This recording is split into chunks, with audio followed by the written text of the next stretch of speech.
It is my pleasure and my honor to welcome you to the 2023 Mayor's Power Breakfast. It is so delightful to see you. First of all, Happy New Year to all of you. Happy New Year to all of you. And my personal wish, and on behalf of the Chamber, I wish each of you an amazing 2023. And that doesn't just apply to business. We want you to have an amazing year spiritually. We want you to have an amazing year of great health and an amazing year of being in business. So that's our prayer and our pledge and our wish for you. And again, welcome to the 2023 Mayor's Power Breakfast. And the mayors are here and they're eager to let you know what it is that they have going on in their world for 2023 and beyond. We're a few minutes behind. So, Mike Rainey, who is the first vice president of the board, is going to do invocation. But before he does that, Mr. Bellateri is here this morning, as with Jim. And for those of us that have been around for 15 minutes, you know who used to give this invocation. And he would tell us and make us say out loud what a great place Clarksville is to live. Now, I'm not going to do that because I can't do it nearly as good as you do, but we're honored that you're here this morning. And Jimmy, thank you for getting on over here. We appreciate you very much. Mike?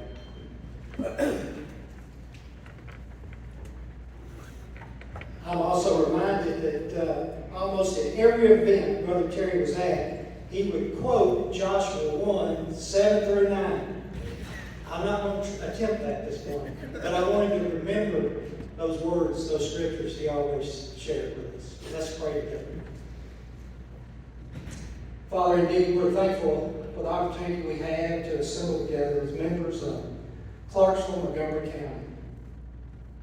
Father, assembled to hear from our mayors this morning, and we would pray for your blessings to be on Mayor Pitts and Mayor Golden as they lead us. Father, give them wisdom as they serve.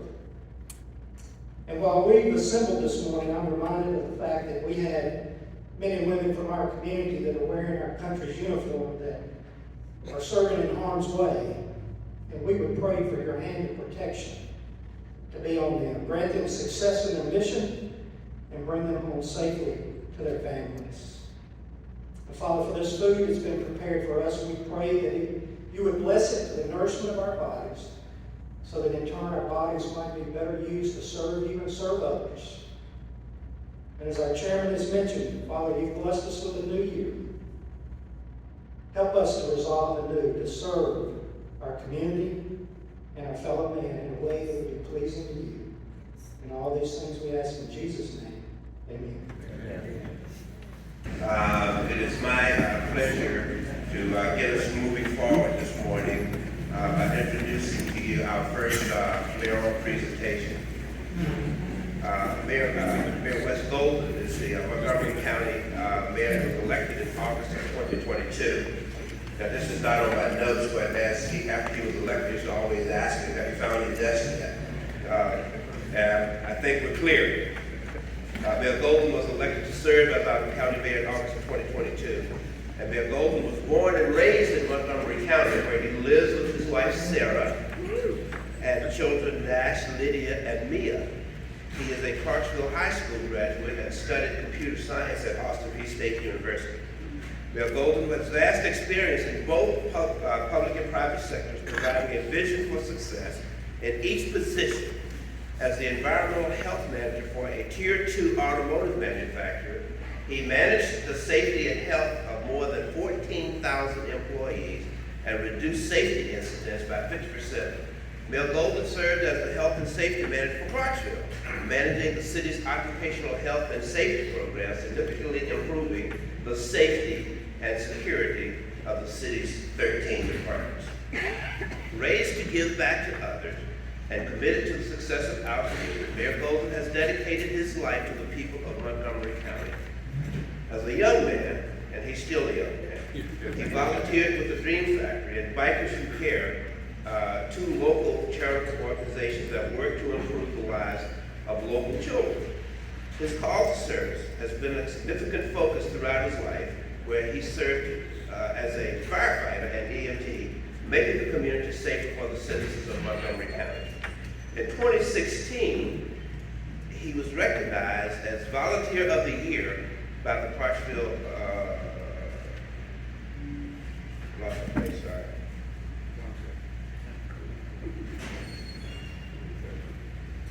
by the Montgomery County Veterans Coalition. That's not right. By the Clarksville YMCA. And he was also volunteered for organizations such as the Montgomery County Veterans Coalition, the Kiwanis Urban Ministries, Friends of Dunbar Cave, and the Montgomery County Soccer Association. Mayor Golden and Sarah and family are members of Life Point Church. And ladies and gentlemen, I present to you, let's give a warm welcome to Mayor Wes Golden.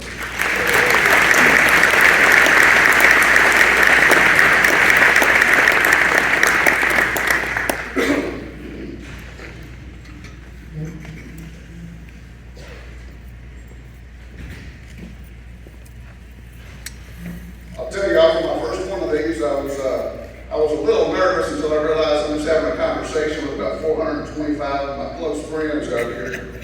And I do want to start off by thanking the Chamber, Mark Kelly, Melinda. We appreciate everything, that each and every one of y'all do.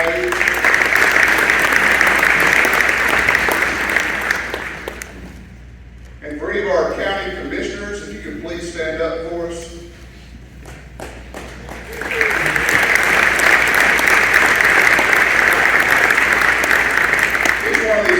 They represent about 12,000 residents each, and they receive just as many phone calls as I do. And I'm going to tell y'all, I really appreciate all the work that you all put in, the time that you take to research each and every resolution before you. Thank each and every one of you. Do we have any other elected officials in the room? Please stand up.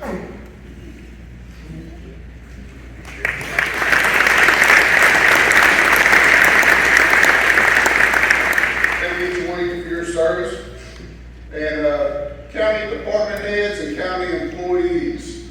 Do we have any of y'all in the room? These are the people that make it happen.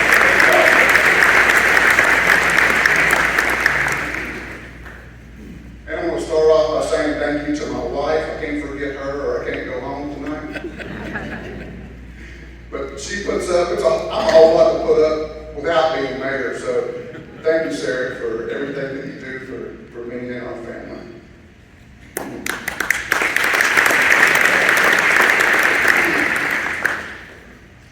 And I also want to thank God. We meet with a team of pastors every month in my office, and we pray for each and every one of you, for all the county employees, and the mission for Montgomery County. And it's amazing. I believe in the power of prayer. And you can tell the difference every day that they come in and pray for us. You can just feel it. It's just a great way to start our month and to start the day. So I want to say thank you to all those pastors that contribute. And each and every one of you, when people ask, what can we do for you? Prayer is the number one thing that I can ask for from each and every one of you.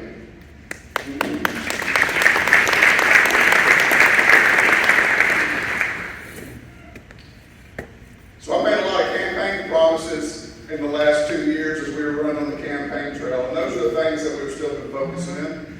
And thank each and every one of you for having faith in me and electing me into office. It's a responsibility that I don't take lightly, but faith without works is what?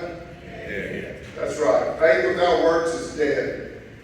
So it's time for us to get to work, and that's exactly what we've been doing.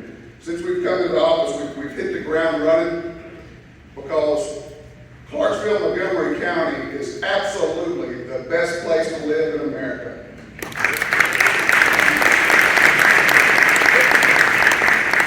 I know you all believe that when you're sitting here today, but everybody else obviously believes it too, because they're moving in quick.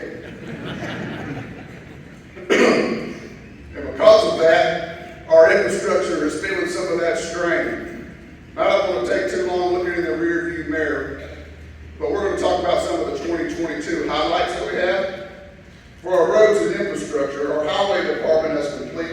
pavement condition index on all county roads and bridges.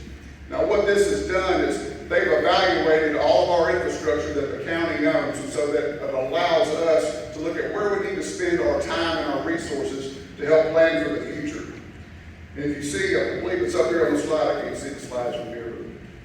The bridge on Clarksville Road is just one example of the work the highway department's been doing. Jeff Bryant, thank you and your team so much. I know everybody notices the highway and the street department during like that last icy snow event that we just had. I just want to say thank you to each and every one of you. Our engineering department is leading the road widening project on Clarksville Road with TDOT to improve visibility and to improve traffic flow. Right-of-way plans were completed and submitted to TDOT last year. I go to Life Point Church right off of there, and people know that I go there, so they bring this up all the time, and they'll say, that road right there going to Life Point Church, I can't see around that corner, it's dangerous. I know, we're gonna fix it, we got it. It all takes time. Naturally, I'm a very impatient person, and I promise you, I can't move fast enough. But we're doing the best we can. And that road's going to be widened all the way to Kirkwood Schools. And Kirkwood Middle School was opened in 2022 successfully, thanks to our Clarksville Montgomery County school system. They do a great job for us, and they're one of the reasons that people are choosing Montgomery County to live. We have a great school system here. Let's give them a round of applause.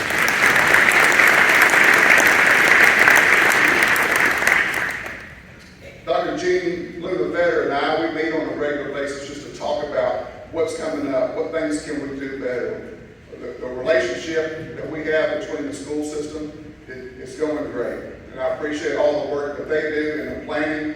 I see Norm sitting over there. He's got a 20-year Gantt chart, y'all. It looks crazy. Always looking out for the future. And we have a land committee where we're constantly meeting and looking for future land to buy so that we can continue this growth plan.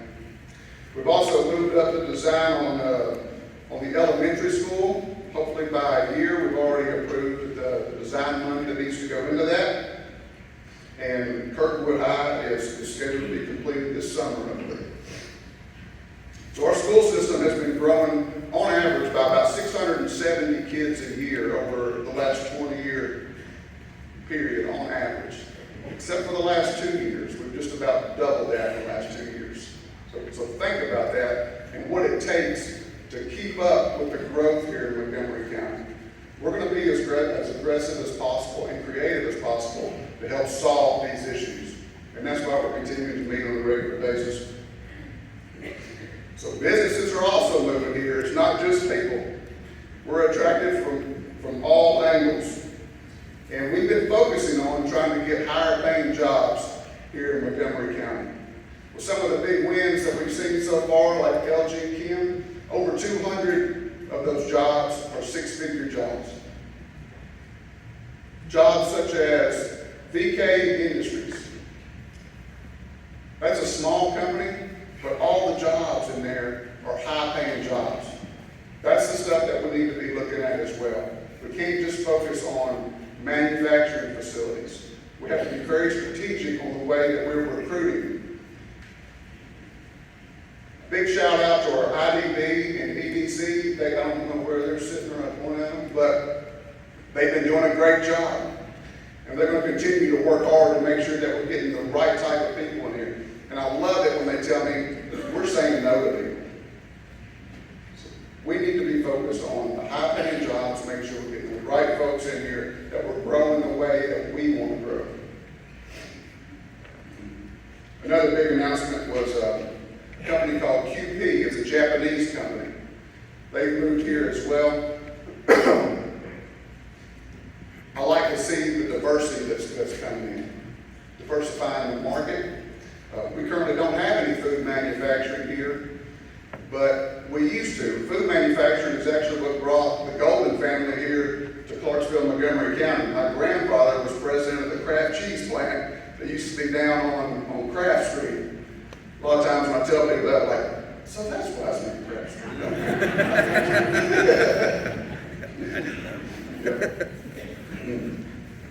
Cook has announced an expansion. Everybody that's here is thriving, and we want to continue to see that grow and continue to help facilitate that. This last year, we were ranked number 4 in the country for talent attraction by Lightcast Scorecard, only behind Phoenix, Austin, and Dallas. That's huge, y'all.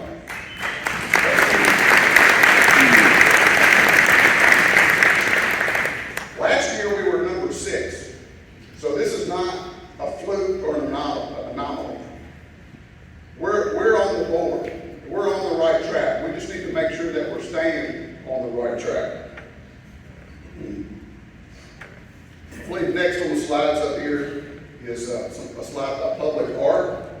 We have a public art committee, and I do want to thank the public art committee as well as the commission for supporting this effort. With every large project that we do, we take a small percentage of that and we put it over to the public art fund.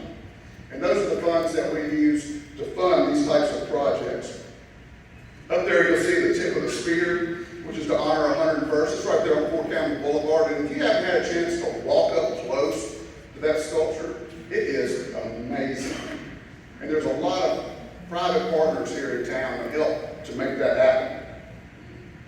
Also, we have the monument out of Fort Defiance, recognizing the U.S. Union Army Colored Troops.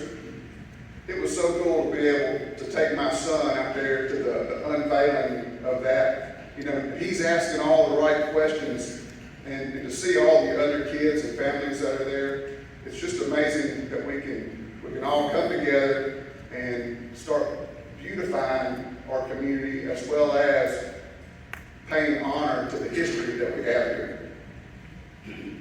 Also up there is the Pillars of Hope to honor the fallen from 9/11.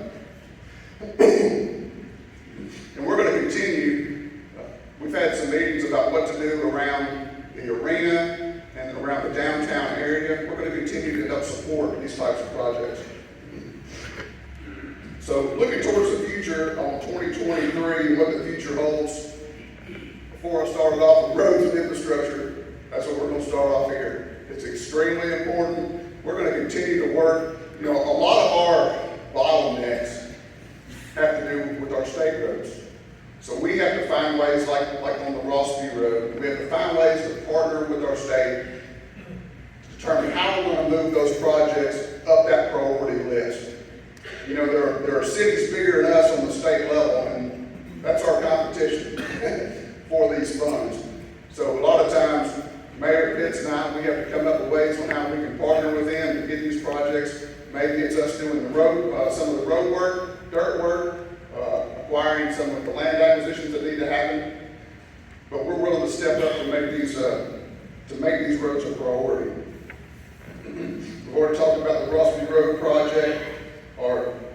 The highway department is working on a second salt shed at the Kirkwood School Complex. We're also looking for areas south of the river so that we can, when we do have these big winter events, we can mobilize faster, use less fuel, and have more storage for our salt and capacity. Intersection studies will be conducted for potential improvements along 4813 at Highway 48, 7 Mile Ferry Road, and State Route 13. I don't know if y'all are familiar with these intersections, but they are all dangerous. If you've ever tried to pull out there on a busy afternoon, so we're looking at ways that we can improve each and every one of those. We're working on a roundabout, and a roundabout's in design with construction slated to begin this summer at Dunlop Lane and Rollo Lane. Charles Bell Road improvements from International Boulevard to Hampton Station Road is in the survey stages with the construction to begin in 2024. And every area of Montgomery County that uses CDMC will have internet accessibility through Cumberland Connect. And I appreciate all the work that CDMC has been working on. So these are just some of the examples, but we have a lot of work to do. In our downtown development, the F&M Bank Arena is scheduled to be open spring of this year. We're looking at hosting some events in May with scheduled events to open to the public in July. I'm real excited about the events that are going to be able to come in there. the revenue that it's going to bring in, excuse me, tax revenue as well.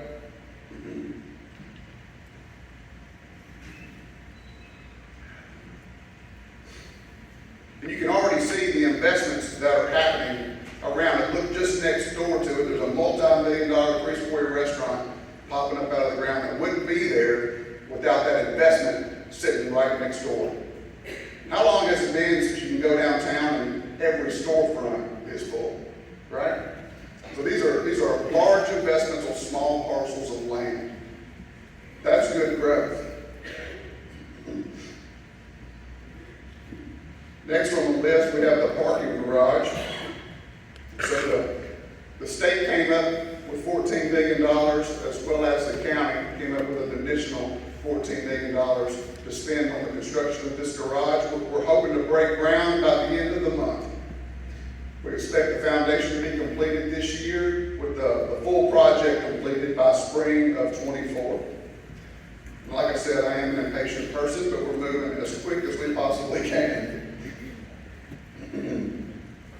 Next, we have our redevelopment districts.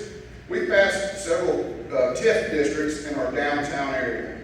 When I was on the campaign trail, you might have heard me say the words, we need to be growing up instead of out so much. As we continue to grow out, that sprawl that everybody talks about, that type of growth does not pay for itself. It costs money. So we need to look at investing in infrastructure that we already own. And these types of redevelopment districts help the revitalizing underdeveloped and underutilized areas of the community.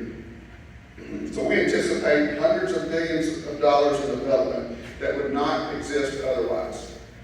There's a good ROI on this type of planning. And 2 out of 3 of these include initiatives for affordable housing, where if somebody comes in and wants to put an apartment building or something along those lines, 10% of that needs to be affordable housing to take part in this program. So our quality of life projects, the Wings of Liberty Museum, the groundbreaking should start this year. The county and the city both came together to put money on the table to get this project here, and we appreciate all the work everybody has put into this. The North Library and Animal Care site, this is located off of Purple Heart. This is talking to our engineering team, this is a fun project where they're working with 2 different architects, design teams on one piece of land. I can just imagine how much fun they're having. We're also proud of Brigham Park. This is a new pocket park located near the Greenwood Avenue area. That's right. I know Commissioner Leverett has put a lot of work and push into this one, and we do appreciate it. Lone Oak Community Center. The county is purchasing the old Lone Oak Church across the river. That's a big area over there that's currently unserviced by Parks and Recreation. So we're excited about that, to get a community center and to take on that old church and kind of revitalize that, similar to the way that we've done with the old Fredonia Schoolhouse. And if you haven't had a chance to go out there, it is absolutely beautiful. We have a 550-gallon aquarium tank that's going into the Nature Center at Rotary Park, thanks to the generosity of the Wadeborn Nature Center Foundation. I appreciate all the work that y'all are doing towards that project. And I noticed here recently on social media, that's where everybody gets their news, right? Where the Northwest Little League said that they are disbanding. But I tell you, we're meeting with the city to talk about, we're going to work on taking that over, as well as putting $8 billion towards the rebuilding of that park, so for the area, that community is important. And we can't lose sight of the history. So many of the people in this room grew up playing on those fields. I'm looking at some of the faces right now. Seems like they're all sitting in this area right here. But we're gonna bring that park back to life.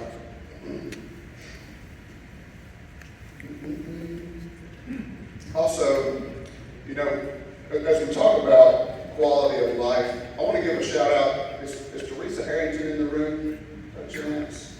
Yes, she I is. see you.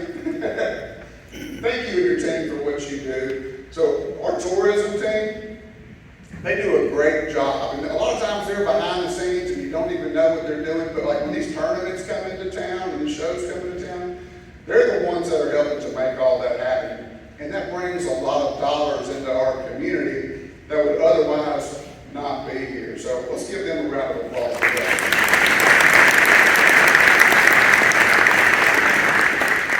I was at an event at Fort Campbell, and there might have been 700 people in the room. And one of Teresa's folks asked the crowd, if you're not from here, if you came in from out of town, raise your hand. And it was about 95% of the room weren't from here. And that's dollars that's coming in that otherwise wouldn't be here. So I appreciate all that you all do. And it's hard to talk about Montgomery County without talking about public safety. Each one of our departments has a long-term growth plan. And the reason we have these is so that we can make sure that we're spending the appropriate amount of money on our equipment and our personnel and making sure that we're paying our personnel appropriately. We just completed a pay study for the county as a whole, and we funded that pay study and implemented that as of January 1. It's very important that we continue to pay people what they need to be paid, what their market value is. It's a scary thought when you call 911 and nobody answers the phone. So we're going to continue to make sure that public safety is a priority by following those long-term plans that we have in place. And then on county fire is a public safety area of focus for 2023. Montgomery County Fire and Rescue is made up of volunteer firefighters devoted to keeping their community safe. The number of subdivisions built in the unincorporated areas of the county has risen to a rate that's hard to keep up with. We must completely rethink the way we've been operating. This year, we will work to bring new options to the table to develop long-term planning for county fire services. I've been talking with the county fire committee. We brought on some very special personnel like Joe Baker, works for the state fire marshal's office. He has also been a fire chief, and he's spent a lot of time at Fort Campbell working with their fire department. I've tasked Jimmy Edwards, chief of our emergency services, to come up with various options that we can bring to the table. And I want to look at all the options to determine what we can do for our county fire service. So the next thing on the list, it's one of the last things on the list, but that's not because it's the least important. It's something that I want to leave you all with, and that's the Juvenile Resource Center. I talked about this a good bit when I was on the campaign trail, and I haven't stopped talking about it. We're looking at land in various areas. We're getting some land appraised currently as well, waiting for those numbers to come back. And currently the way that we treat our juveniles, it's poor, to say it best. Currently, if one of our kids gets in trouble or is accused of getting in trouble, we try to find a place for them before they can have a court date, before the court can figure out what to do. And many times, since I've been in office, we've had to send our kids to Sevier County to be housed. Now, Sarah and I do pretty well financially. It would be difficult for us to try to go see one of our kids down in Sevier County, a 5-hour drive. Now, to get those kids there, it's 2 police officers at a time that we're taking off the road for that 10 to 12 hour round trip. And then we're paying Sevier County a substantial fee to house these children. So we're taking the child away from their support system, away from their family, to meet criminals they've never met before, to learn new things and to bring them back, and we're expecting good results out of that plan. We need to do a better job of taking care of our own children here in Montgomery County.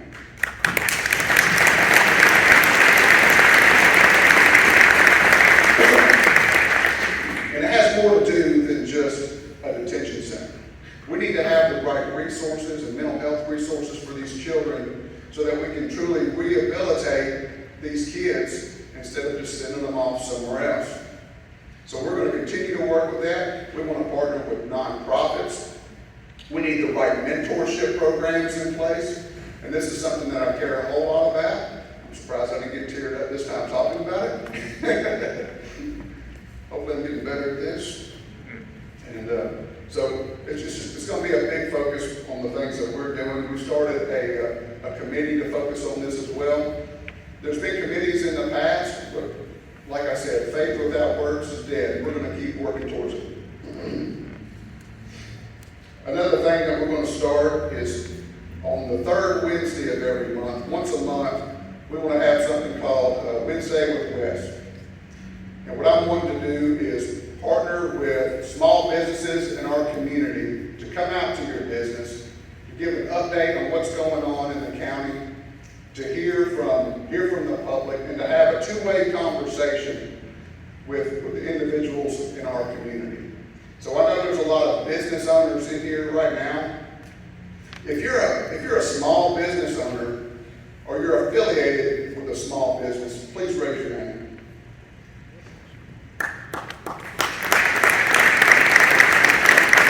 That's a lot of hands in this room. Because the small business owners and people that are affiliated with small businesses are involved in our community. And we appreciate each and every one of you. Thank you for what you do. You are the backbone of our economy here in Montgomery County. But if any of you are interested in hosting one of those events, please reach out to me or anybody in the mayor's staff, and we'll get that coordinated. One of the very last things on my list here is Shelley Baggett. It's going to be mad at me for bringing her name up, but she has been in the mayor's office for 12 years, and Friday is her last day. So this is the last power breakfast that she's going to have. And I know I've only been with her for 5 months, but she is absolutely amazing and the glue that holds the mayor's office together. She's kind of like my boss right now. But Shelley, I just want to say thank you for everything that you do.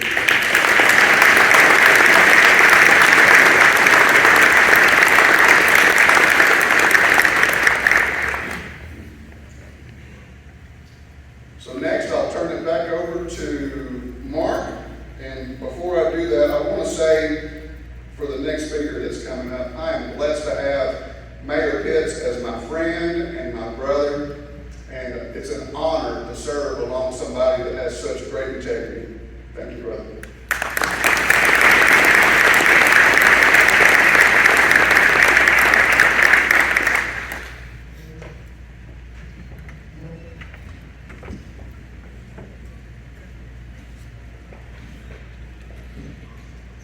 Before I introduce Mayor Pitts, I want you to know that after this presentation, we're going to set aside a few minutes for questions and answers. We have some folks that are running around with a mic out so that you can hear your question asked. And don't be shy.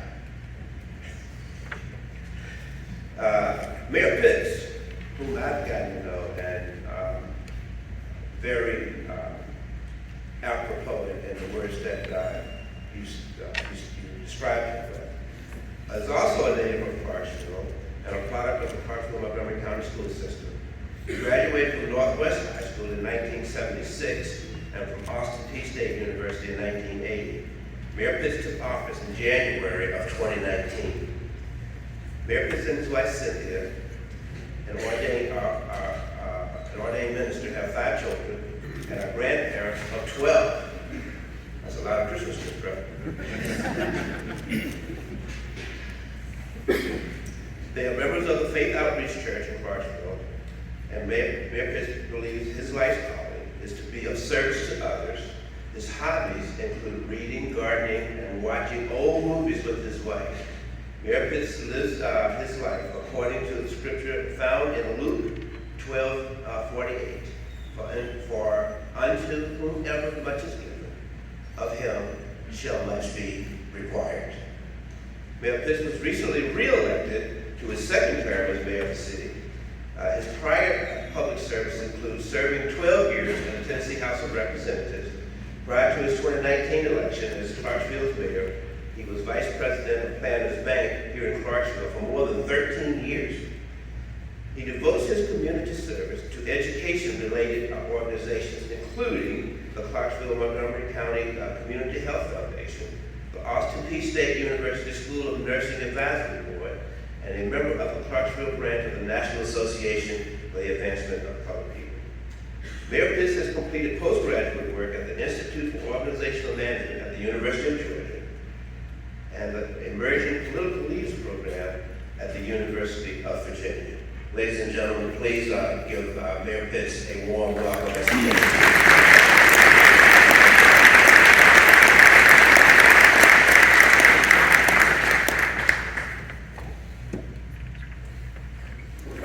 Good morning, everybody. Did I do that? Thank you, Mr. Chairman. You forgot the word brilliant, but we want to welcome you to the Wilma Rudolph Event Center in Liberty Park. This is the crown jewel of the city's park system, and I'm so grateful for our staff. Monica Gonzalez is standing up, always standing up in the back, making sure things are going very well. I'll add my thanks also to the Clarksville Area Chamber of Commerce and staff for hosting this breakfast. It's always good to be here with you, and it's always a pleasure and an honor to share the program with my good friend and brother, Mayor Wes Golden. So thank you, Mayor Golden, for your kind words earlier. As I begin, let me recognize a few folks. The First Lady of our city, my wife Cynthia, is here.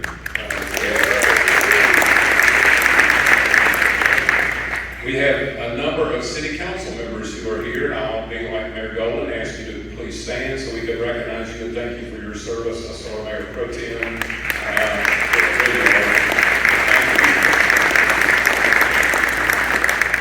They work hard every single day to make our city just the best it can be. And I wouldn't let an opportunity pass without recognizing our city employees. 1,400 of the best people anywhere in the world who make our city number one in the world to live in. So thank you to our city employees. And he's in the room, and I want to make sure we acknowledge him, former County Mayor Jim Durrett. Mayor Durrett, where are you?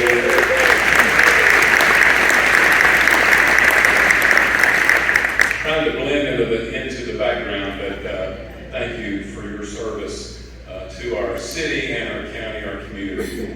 We are just so grateful for you. We also have a very special guest. You all are wonderful folks and important to the life of the city, but we have someone, her name is Angie Ritz. Angie is the director of the Civilian Aid to the Secretary of the Army program, and she is visiting with us. She's in the back. If you would please stand so we can recognize you.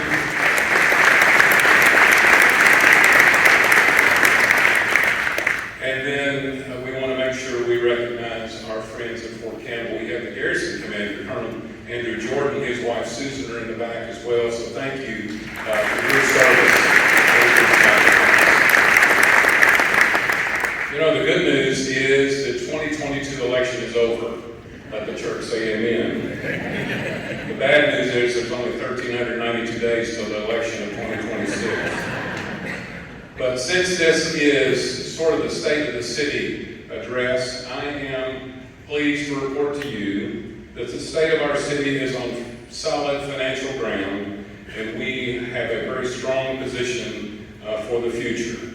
And I'm so excited about that, and it's proof positive because our Finance Department recently won for the 8th time in a row the Government Finance Officers Association Award of Excellence. And so we are very thankful for the work they do to keep our city on a solid financial footing as we face growth in this city. This morning I want to share just a little bit of a vision with you about our city, focusing on 5 main topics. It's not an exhaustive list, and when we asked what we were supposed to speak about, Mark said about 15 minutes, so we're going to move through this fairly quickly. But these were areas that were important to our city in 2022 as we close the year.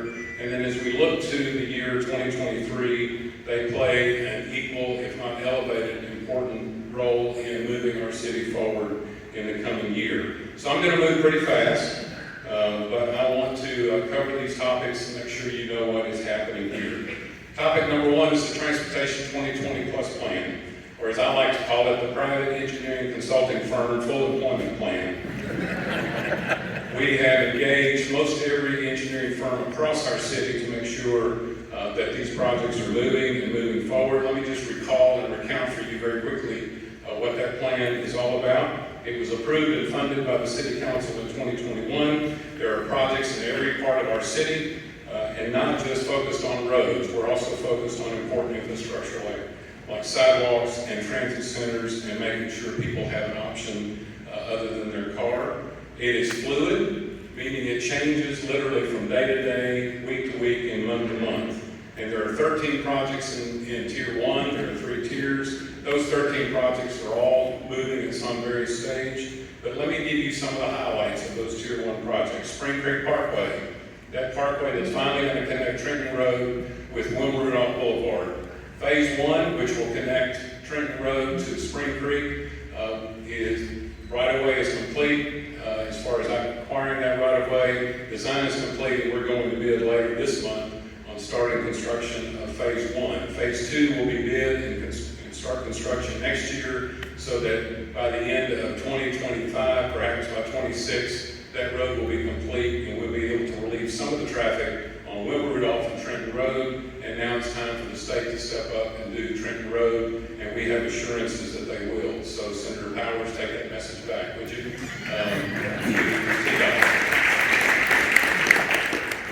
We are also pleased that we will bid the Exit 1 lighting and signalization later this month, actually next week, where we will light up that intersection, because if you've driven down the interstate and you get off at Exit 1, it's pretty dark, and shame on us for not having it lit up so it's safer for our residents. So we're looking forward to getting that done and installing a traffic signal as you're coming from Hopkinsville toward Nashville on that exit ramp, so people can safely turn left or right and maneuver through the traffic. Memorial Drive Extension, we are finalizing the design. We'll have a public meeting with the community out there at the end of the month so folks can see what the design looks like, because we know that is where some growth is happening as far as residential growth. So we're excited about that. And Needmore Road, if you've been out there lately, oh my gosh, there's houses everywhere where there used to be trees. We're hoping to put some of those trees back as part of the landscape ordinance. But we're excited about that Phase 1 of that project from Tiny Town Road to the Spring Creek getting started sometime in the next year. And then sidewalks. If you drove up this morning, you noticed some new concrete. We're trying to connect where TDOT is leaving off at 4813 and getting folks over to Riverside Drive, and not just to Riverside Drive, but across safely Riverside Drive, so we'll have a pedestrian access point for them. That is the first sidewalk project part of the 2020 plan, and I'm pleased to announce it is complete except for the grass. The grass doesn't grow much in zero weather, so we will be focusing on that when the weather moderates just a little bit. Tiny Town Road sidewalks, we're focused on Phase 1 of those sidewalks along Tiny Town Road being near schools, because it's important to get our children not only from their home to the school, but working to get them across the road safely. Focusing on Barker's Mill and Hazelwood schools, that's important for us as well. You can visit the city website to see a full picture of what Transportation 2020 is all about and the progress of each one of those projects. Item 2, job creation. As Mayor Golden mentioned, we ended 2022 with some big announcements. We are so excited about LG Chem and all those other industry moving into our community, bringing with it quality of life opportunities for the family of our city. LG Chem certainly is the second largest economic development investment in our state's history, and the first largest, the single first largest foreign investment in our state's history. And we are so grateful for their confidence in our community, and primarily it's the people of our community that attracts them. It's not us, it's you and what you bring to the table, so thank you for that. as well. And I would be remiss if I didn't echo what Mayor Golden said about our Economic Development Council, Industrial Development Board staff, from Buck and Shay and Josh and Chris and Michelle and Jordan and the whole team over there. They work tirelessly to market our community and make us what we need to be, which is the #1 place to live anywhere, and their results are proving that. So thank you for that. People ask, what is the city's role in economic development? Because the Industrial Development Board is a county entity. Well, this rendering photo you see is the new water treatment plant that's under construction in North Clarksville on Barge Point Road. $212 million, the single largest public works project that the city's ever had. Scheduled to be open in 2025, maybe 2026, depending on construction schedules and supplies. This is primarily the role of the city government, is to provide that water, sewer, natural gas infrastructure for those plants moving here. But we also have CDE Lightband in the room. CDE, thank you for your commitment to making sure that we have a sustainable, reliable source of power for our community. They prove once and over again that they are doing everything they can to make sure that we are keeping up with the growth. So thank you to CDE for your playing an important role to that, as well as, let me just put a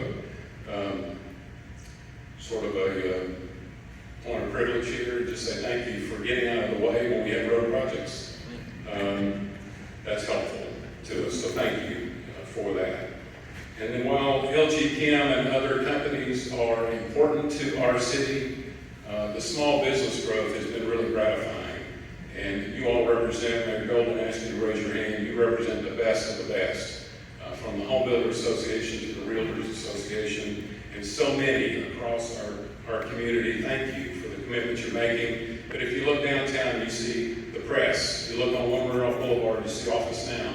They are creating an environment where entrepreneurs can grow and thrive and invest and do what they need to do in order to chart their own destiny and really make an impact in our city. So thank you for that. Topic number 3 is downtown. You can't talk about our city without talking about our historic downtown. Thanks to the vision of former Montgomery County Mayor Jim Durrett, the County Commission, and now under the leadership of Mayor Golden, we have the F&M Bank Arena. Set to open, as you heard, very soon this calendar year. Our city is looking forward to seeing more retail, residential, commercial development happening, and it's already happening, as you heard Mayor Golden talk about. And we've got more plans, so we're excited about the renaissance again of our downtown. And without our historic downtown, we're just 4 exits off the interstate. We need to make sure we invest properly in downtown and balance that with keeping our suburbs and our legacy neighborhoods protected as our city continues to grow. Prior to opening, our city departments are coordinating the plans, so as events happen there, we are able to get people in and out of the area safely. That's critical to making sure that the arena is successful from the very beginning. Mikey Palmore of our staff is leading the task force internally, talking about parking and public safety and transit and streets. They're all fully engaged in trying to make sure that there's a plan. So as people exit the arena or come to the arena, they don't just jump in their car and go home. They spend some more money downtown, and we're very, very thankful for that effort as well. This is the latest schematic of the parking garage that the city is currently designing, 500 plus spaces that's located strategically behind the Roxy Regional Theater and the new Performing Arts Center that will have a pedestrian access walkway directly onto Franklin Street, so you don't have to walk up the hill to Commerce and First Street if you're challenged that way, or if you desire, you can get your exercise, certainly walking up First Street that way. We're anticipating completion of this garage by early 2024.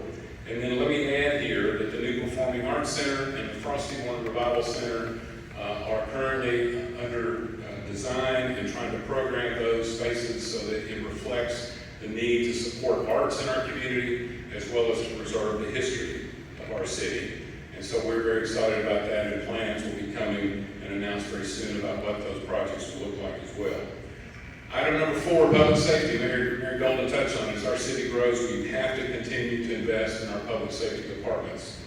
Chief Freddie Montgomery is here with our fire rescue department. Chief Montgomery, thank you. The picture you see here is a rendering of a building that we will break ground on probably in March or April. It's the new administration and training facility for our fire rescue department. It will be state-of-the-art, and it will be positioned to help our fire department grow as they continue to meet the needs of our growing community. We'll also add a new District 4 police precinct out by the airport in the coming months because our city needs protection out that way, and so we're looking forward to that. And in the coming budget, we will ask the City Council to fund more police officers and more firefighters for our growing city. And as Chief Crocker would say, we're hiring folks. If you know anybody that's looking for a job, we're hiring firefighters and we're hiring police officers, so please send them our way. And then number 5, Parks and Recreation. Site plan in this slide shows that the Exit 8 Clarksville Athletic Complex is finally underway. The road into the site is well underway. In fact, it's almost finished, and we will bid the athletic complex sometime in the spring. We have been long delayed by some environmental challenges, sinkholes, if you can imagine that, in this community, as well as wetlands on the site. And so we're excited about what the future holds for that particular area. But we're also adding junior pro football fields to Edith Pettis Park and Dixon Park to provide alternatives for our youth who choose football over other sports. There'll be multi-purpose fields too. This site also shows the solar farm. The Silicon Ranch has acquired some property at that site, and we're looking forward to hosting them and seeing them. And the CDE is building a substation there to keep up with the enormous growth that's happening in our city, especially out that way. So we're well positioned in this site to take care of recreation as well as energy needs, renewable energy, and we're excited about what that means for our community.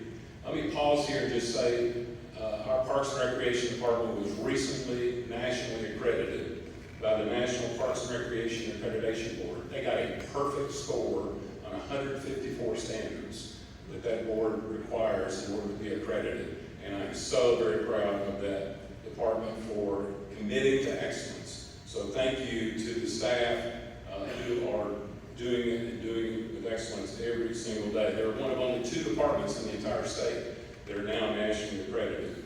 So we're very, very proud of that.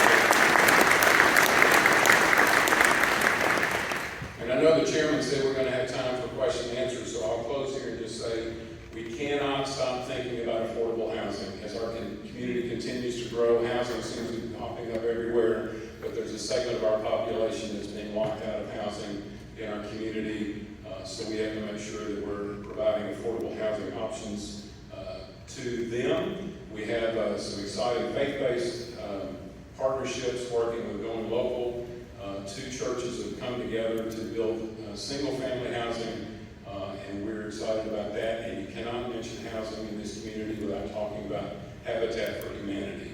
Were it not for Habitat, there probably wouldn't be a whole lot of construction of affordable housing going on, and they're meeting the need every single day. So we are so very thankful for those 2 groups that are helping meet the challenges of housing in our growing community. And then finally, let me just say thank you to the soldiers and their families who serve at Fort Campbell.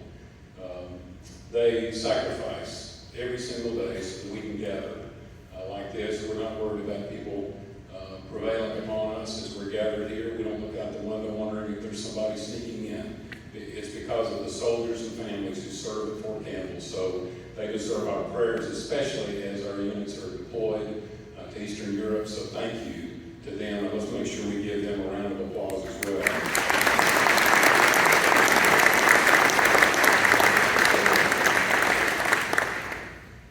And finally, my last words. It's an honor to be the mayor of my hometown. I appreciate the opportunity to speak to you this morning, and I appreciate the opportunity to serve.